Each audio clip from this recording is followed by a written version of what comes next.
What's up, guys, and welcome to His Story. I got one question. Have you ever wondered how his story, or just simply history, became? Well, if so, I may know a certain God that held all the keys to this. Just give me 1 second. So, guys, the God I was referring to goes by Thoth. Thoth is my favorite God, but let me just get on with it. Thoth, he was the god of wisdom, magic, education, the moon, and the list just goes on.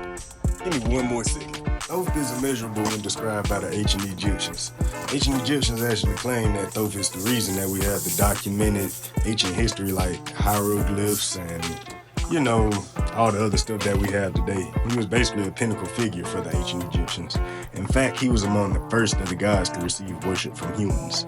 But Thoth meant just as much to his fellow gods because he was considered to be a teacher to the gods also. So now that I've told you all about how respected Thoth was, let's dive into more so of how Thoth became who he is, maybe about how he was born.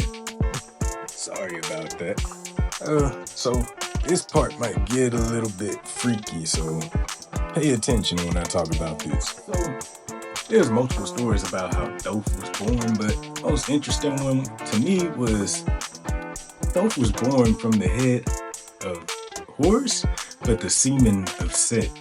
So let me stop you before you start. Let me stop you before you start. Because I meant the head of Set and the semen of Horus. So basically, Set and Horus, they fought a little battle over kingship of Egypt, which this story goes resulted in the birth of Thoth.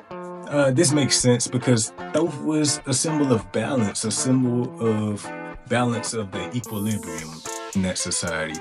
So with Set being the bad guy and Horus being the one to avenge the good guy, his father, kind of makes sense. Oh yeah, Thoth was also said to be born from the lips of Ra, spoken into existence as he spoke himself into existence. And there's a story about him being born from an ibis.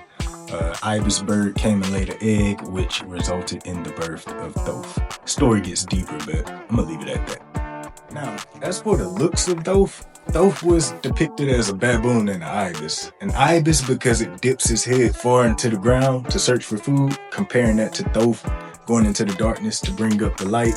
And baboons were just seen as a symbol associated with the moon in ancient Egypt. Now, we still have a whole lot to discuss about Thoth, so stay tuned for part 2.